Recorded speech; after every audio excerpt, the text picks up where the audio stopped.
Existe un tipo de miedo que no es a un enemigo visible, sino al silencio de un paisaje, un miedo a lo que se esconde bajo la nieve o detrás del viento.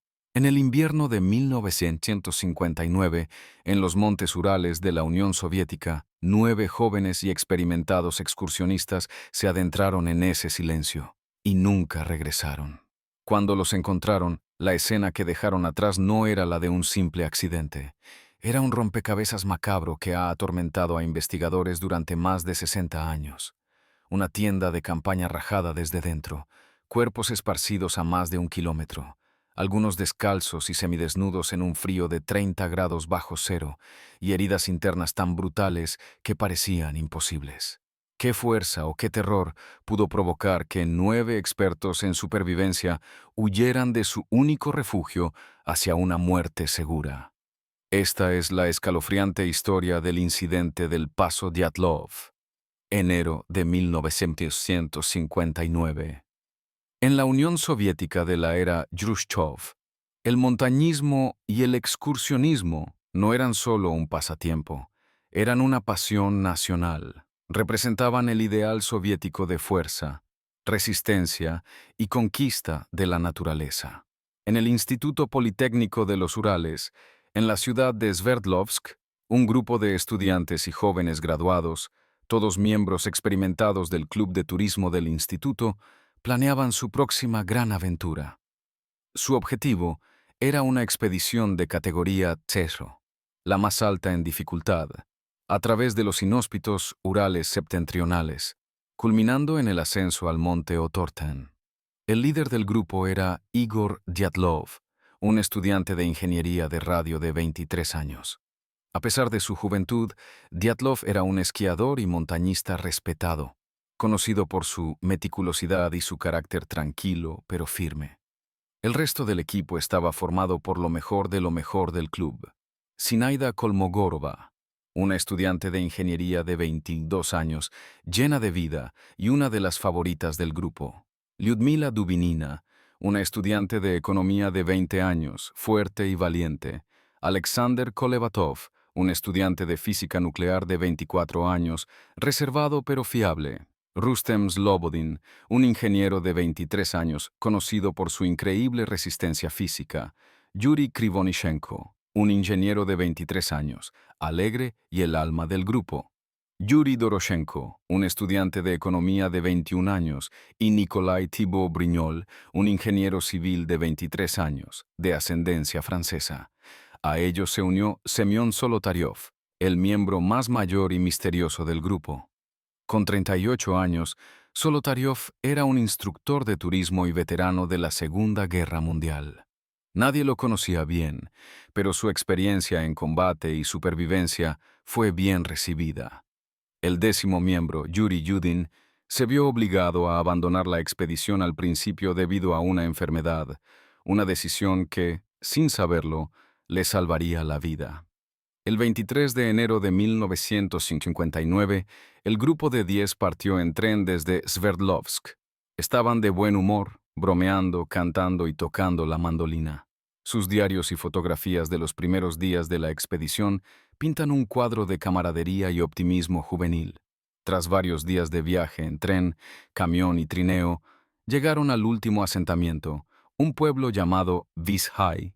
Allí, el 27 de enero, Yuri Yudin se despidió de sus amigos. «Buena suerte, chicos», les dijo. «Nos vemos a la vuelta».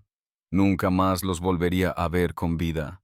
Los 9 excursionistas restantes comenzaron su travesía por la naturaleza salvaje. A pesar de las temperaturas glaciales y los fuertes vientos, avanzaban a buen ritmo. Sus diarios describen la belleza austera del paisaje y los desafíos de la marcha. El 31 de enero llegaron al borde de las tierras altas y se prepararon para la parte más difícil, el ascenso. Construyeron un pequeño refugio en un valle boscoso donde dejaron parte de su equipo y comida, con la intención de recogerlo en el viaje de regreso.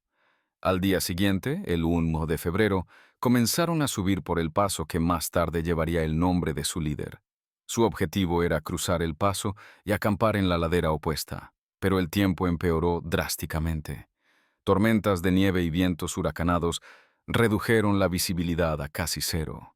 Desorientados, se desviaron hacia el oeste, hacia la cima de una montaña vecina llamada Kholat Syakhl, que en el idioma de la tribu local Mansi significa montaña de la muerte, un nombre ominoso que pronto haría honor a su reputación. Al darse cuenta de su error, y con la noche cayendo, Dyatlov tomó una decisión que ha sido objeto de intenso debate desde entonces. En lugar de descender a una zona más protegida y boscosa a poco más de 1 kilómetro de distancia, decidió acampar allí mismo, en la ladera expuesta de la montaña de la muerte. ¿Por qué? Quizás no quería perder la altitud que tanto les había costado ganar. Quizás fue un simple ejercicio de entrenamiento para practicar acampar en condiciones extremas. O quizás simplemente subestimó la furia de los Urales. Sea cual sea la razón, montaron su única tienda de campaña, una grande y pesada tienda de lona diseñada para albergar a todo el grupo. Comieron, escribieron en sus diarios y prepararon lo que creían que sería una noche fría pero normal. Las últimas entradas del diario son tranquilas. No hay ni una pizca de miedo o preocupación. Incluso publicaron un pequeño periódico satírico esa noche, bromeando sobre el amor, la ciencia y la existencia del Yeti. Fue la última noche de sus vidas. Se esperaba que el grupo enviara un telegrama a su club deportivo el 12 de febrero, a su regreso a Vizhai. Cuando el telegrama no llegó, nadie se preocupó demasiado. Dyatlov había advertido que la expedición podría durar más de lo previsto. Pero a medida que pasaban los días y el silencio se prolongaba, la ansiedad comenzó a crecer. El 20 de febrero, las familias de los excursionistas exigieron una operación de búsqueda y rescate. El instituto organizó equipos de búsqueda voluntarios, compuestos por estudiantes y profesores. Pronto, el ejército y la milicia se unieron, aportando aviones y helicópteros. La búsqueda comenzó. El 26 de febrero, un piloto avistó la tienda de campaña abandonada en la ladera de Kholat Syakhl. Un equipo de rescate fue enviado inmediatamente al lugar. Lo que encontraron fue el comienzo del misterio. La tienda estaba medio derrumbada y cubierta de nieve, pero lo más extraño fue que había sido claramente rajada y cortada con cuchillos desde el interior. Dentro encontraron todas las pertenencias del grupo: mochilas, ropa de abrigo, botas, dinero, comida. Todo estaba allí, ordenadamente colocado. Parecía que, en medio de la noche, algo había aterrorizado a los 9 excursionistas hasta el punto de que prefirieron cortar su único refugio y huir hacia una ventisca de 30 grados bajo cero en lugar de salir por la entrada. Desde la tienda, una serie de huellas descendían por la ladera. Los investigadores las analizaron cuidadosamente. Eran las huellas de 8 o 9 personas. Y lo más impactante, muchas de ellas eran de pies descalzos o solo con calcetines. Iban en línea, no corriendo en pánico, sino caminando, de forma deliberada, cuesta abajo. ¿Qué pudo haberlos hecho abandonar la seguridad de su tienda y caminar descalzos sobre la nieve en una noche ártica? Las huellas continuaron durante unos 500 metros y luego desaparecieron, cubiertas por la nieve. Los equipos de búsqueda siguieron la dirección de las huellas y a 1,5 kilómetros de la tienda, al borde del bosque, hicieron el primer descubrimiento macabro. Debajo de un enorme y viejo pino encontraron los restos de una pequeña hoguera, y junto a ella los 2 primeros cuerpos, los de Yuri Krivonichenko y Yuri Doroshenko. Estaban vestidos solo con su ropa interior, estaban descalzos. Sus manos estaban despellejadas, como si hubieran intentado desesperadamente trepar al pino. La autopsia determinaría más tarde que murieron de hipotermia. Pero la pregunta seguía en el aire: ¿por qué estaban semidesnudos? ¿Por qué intentaban trepar a un árbol en lugar de buscar refugio? A unos 300 metros del pino, en dirección a la tienda, encontraron el siguiente cuerpo. Era el de Igor Dyatlov, el líder. Yacía de espaldas, con una rama en una mano y su otra mano protegiendo su cabeza, como si estuviera defendiéndose de algo. Estaba mejor vestido que los 2 primeros, pero aún así, insuficientemente para el frío. murió de hipotermia. Cerca de él, a otros 300 metros, encontraron a Zinaida Kolmogorová. También murió de hipotermia. Su postura sugería que estaba intentando arrastrarse de vuelta a la tienda. A unos 180 metros de ella, encontraron el cuerpo de Rustem Slobodin. Tenía una pequeña fractura en el cráneo, pero el forense dictaminó que no fue mortal. También murió de hipotermia. 5 cuerpos encontrados, todos muertos por congelación. La explicación inicial parecía simple. Se perdieron en la tormenta, se desorientaron y murieron de frío. Era una tragedia, pero no un misterio. Pero aún faltaban 4 excursionistas. Y cuando los encontraron 2 meses después, la simple teoría de la hipotermia se hizo pedazos. La búsqueda de los 4 restantes continuó durante la primavera. Finalmente, el 4 de mayo, cuando la nieve comenzó a derretirse, encontraron los últimos cuerpos. Estaban en un barranco, a unos 75 metros del pino, enterrados bajo 4 metros de nieve. Eran Lyudmila Dubinina, Nikolai Thibault Brignol, Alexander Kolevatov y Semyon Solotaryov. Y sus heridas eran diferentes, terriblemente diferentes. Nikolai Thibault Brignol tenía el cráneo completamente destrozado. Alexander Kolevatov y Semyon Solotaryov tenían el pecho aplastado, con múltiples costillas rotas. Las heridas de Lyudmila Dubinina eran aún peores. También tenía las costillas rotas, pero además le faltaban los ojos, los labios y, lo más espeluznante de todo, la lengua. Los médicos que realizaron la autopsia quedaron atónitos. La fuerza necesaria para causar tales heridas era inmensa, comparable a la de un atropello por un coche a alta velocidad. Y, sin embargo, los cuerpos no tenían ni un solo hematoma externo. Era como si hubieran sido aplastados por una presión increíble que no dejó ninguna marca en la piel. El misterio se había profundizado, pasando de ser una tragedia a un enigma que desafiaba toda explicación racional. ¿Qué fuerza invisible pudo causar un daño interno tan devastador? ¿Y qué había pasado con la lengua de Lyudmila? El misterio del Paso Diatlov acababa de nacer. El descubrimiento de los últimos 4 cuerpos en el barranco transformó la tragedia del Paso Diatlov en un enigma de pesadilla. Heridas internas masivas, cráneos destrozados, costillas aplastadas como si hubieran sido atropellados por un camión, pero sin un solo moratón en la piel. Y el detalle más grotesco, a Lyudmila Dubinina le faltaban los ojos, los labios y la lengua.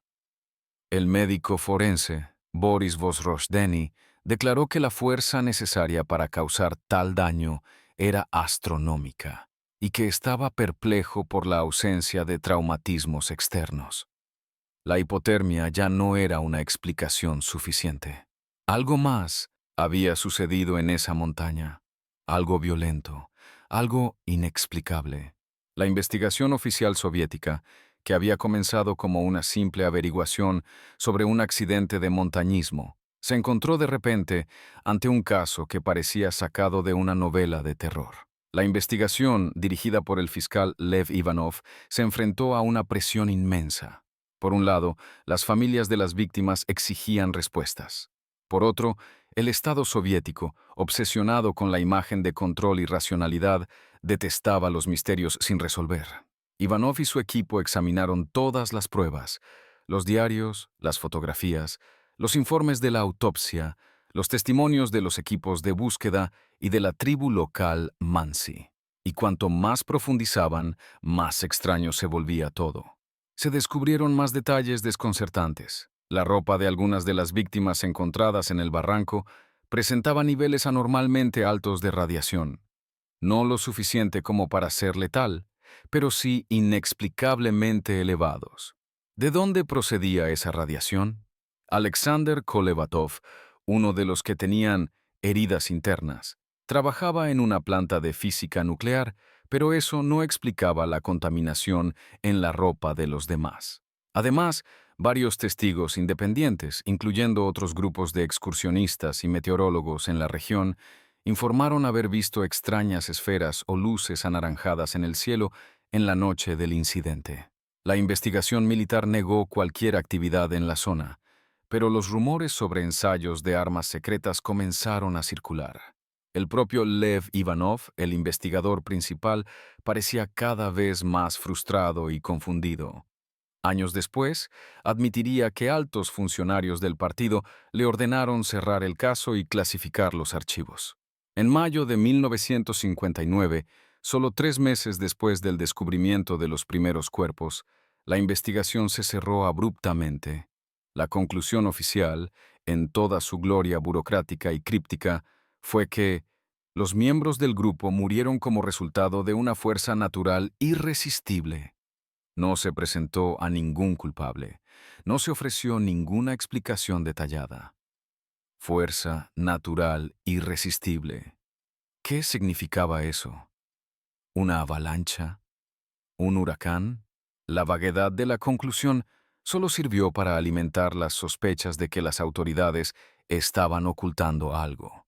Los archivos del caso Dyatlov fueron sellados y enviados a un archivo secreto donde permanecerían ocultos durante décadas. Y en ese silencio oficial, las teorías comenzaron a florecer, creciendo como el hielo en la tundra siberiana. Durante más de 60 años, investigadores aficionados, científicos y teóricos de la conspiración han intentado resolver el rompecabezas. Las teorías se pueden dividir en 3 grandes categorías: las racionales, las conspirativas y las paranormales. Empecemos con las racionales. La teoría más simple y durante mucho tiempo la más aceptada es la de la avalancha. Según esta hipótesis, una pequeña avalancha de placa, un tipo de avalancha en la que una losa de nieve se desliza sobre una capa más débil, golpeó la tienda durante la noche. El peso de la nieve habría causado las heridas internas a los que estaban en el barranco y habría provocado el pánico en los demás. Atrapados en la tienda, habrían tenido que rajarla desde dentro para salir. Desorientados y en shock, habrían huido cuesta abajo para escapar de más avalanchas. La principal objeción a esta teoría es que los investigadores en la escena no encontraron signos de una avalancha. Además, las heridas por aplastamiento no eran consistentes con las de una avalancha típica. Sin embargo, en 2021, científicos suizos utilizaron modelos informáticos avanzados e incluso animaciones de la película Frozen de Disney para demostrar que un tipo específico de avalancha de placa retardada podría, teóricamente, haber ocurrido y causado ese tipo de daño. Es una explicación plausible, pero deja muchas preguntas sin responder. ¿Por qué huyeron tan lejos? ¿Por qué se desnudaron? Otra teoría racional habla de desvestimiento paradójico. Es un fenómeno real que ocurre en las etapas finales de la hipotermia. La víctima, confundida y con el cerebro fallando, siente una oleada de calor y comienza a quitarse la ropa, acelerando su propia muerte. Esto podría explicar por qué los 2 primeros cuerpos fueron encontrados semidesnudos. Otra teoría habla de infrasonidos. Ciertos patrones de viento que pasan sobre una montaña pueden crear infrasonidos, sonidos de tan baja frecuencia que son inaudibles pero que pueden causar pánico intenso, náuseas y una sensación de terror abrumador. ¿Podría un vórtice de Kármán haber generado un infrasonido que literalmente los volvió locos de miedo y los hizo huir de su tienda? Luego, entramos en el terreno de la conspiración. La teoría más popular en esta categoría es que los excursionistas tropezaron con un ensayo de armas secretas soviéticas. Los Urales eran una zona industrial y militar clave.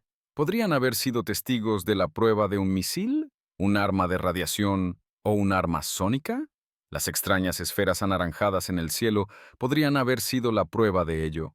Las heridas por aplastamiento sin trauma externo podrían ser consistentes con los efectos de la onda expansiva de una explosión. Y la radiación en la ropa encajaría perfectamente. En esta versión, la KGB habría llegado a la escena, habría eliminado a los testigos supervivientes y habría organizado la escena para que pareciera un accidente. El secretismo del gobierno soviético y el cierre abrupto del caso hacen que esta teoría sea muy atractiva para muchos. Otra teoría conspirativa involucra a la tribu local Mansi. Al principio, Se sospechó que los Mansi podrían haber atacado al grupo por invadir sus tierras sagradas, pero esta idea fue descartada rápidamente. Las heridas no eran consistentes con un ataque humano, y no había signos de lucha. Además, los Mansi eran conocidos por ser pacíficos, y de hecho ayudaron en la búsqueda. Sin embargo, algunos se aferran a esta idea, sugiriendo que la verdad fue encubierta para evitar conflictos étnicos. Y finalmente, llegamos a las teorías paranormales. Para muchos, las circunstancias del paso Dyatlov son tan extrañas que desafían cualquier explicación lógica. La teoría más famosa es la del encuentro con el Menk o el Yeti siberiano. Los partidarios de esta idea señalan las heridas por aplastamiento como prueba de la fuerza sobrehumana de una criatura así. La última fotografía encontrada en uno de los carretes de los excursionistas es particularmente escalofriante. Es borrosa, oscura, pero parece mostrar una figura grande y oscura que se asoma entre los árboles. ¿Es solo una mancha en la película, una foto mal tomada, o es la imagen de la criatura que los aterrorizó? Y, por supuesto, está la teoría extraterrestre. Las esferas anaranjadas en el cielo, la radiación, las heridas inexplicables. Para algunos, todo apunta a un encuentro con un ovni. Fueron los excursionistas testigos de algo que no debían ver y fueron eliminados por visitantes de otro mundo. Es la teoría más fantástica, pero en un caso donde ninguna explicación parece encajar del todo. Incluso lo fantástico se pone sobre la mesa. ¿Y qué hay de los detalles más macabros? La ausencia de la lengua de Lyudmila Dubinina. Los investigadores originales concluyeron que probablemente fue el resultado de la putrefacción natural y la acción de pequeños carroñeros, ya que su cuerpo fue encontrado en un arroyo. Es una explicación prosaica, pero posible. Sin embargo, para los teóricos de la conspiración y lo paranormal, es una prueba de un ritual extraño o una mutilación deliberada. Durante décadas, el caso permaneció cerrado, un misterio congelado en el tiempo. Pero en 2019, en el 60 aniversario del incidente, las autoridades rusas, presionadas por el interés público y los medios de comunicación, anunciaron que reabrirían la investigación. Utilizando tecnología moderna, los investigadores llegaron a una nueva conclusión oficial. La causa más probable fue una avalancha. Argumentaron que una combinación de factores, una pendiente más pronunciada de lo que parecía, nieve acumulada por el viento y el corte de la ladera para instalar la tienda, crearon las condiciones perfectas para un deslizamiento de placa. La visibilidad casi nula de esa noche habría hecho que, tras huir de la tienda, les fuera imposible encontrarla de nuevo, condenándolos a morir de frío. Es una explicación ordenada, científica y racional, pero para muchos sigue siendo insatisfactoria. No explica completamente las heridas por aplastamiento, ni la radiación, ni las esferas en el cielo. Y así, el misterio del paso Dyatlov perdura. Se ha convertido en un fenómeno cultural. Ha inspirado innumerables libros, documentales, películas e incluso videojuegos. Atrae a turistas y aventureros que viajan a esa remota montaña con la esperanza de sentir algo, de encontrar una pista que se haya pasado por alto. El paso Dyatlov ya no es solo un lugar en un mapa, es un símbolo de la lucha del hombre contra la naturaleza, de la fragilidad de la vida y de nuestra fascinación por lo desconocido. Es un recordatorio de que, por mucho que avancemos en ciencia y tecnología, todavía hay lugares en este mundo y misterios en nuestra historia que se resisten a ser explicados. El caso sigue abierto en la mente del público, un archivo frío que se niega a ser cerrado. La verdad, sea cual sea, sigue enterrada allí arriba, bajo la nieve de la montaña de la muerte, junto con los 9 jóvenes que una noche de invierno huyeron de su tienda hacia la oscuridad, y nunca nos dijeron por qué. Gracias por acompañarnos en este viaje a uno de los misterios más profundos y perturbadores del siglo XX. La historia del paso Dyatlov nos recuerda que no todas las preguntas tienen respuesta y que a veces el terror más grande es el que no podemos nombrar.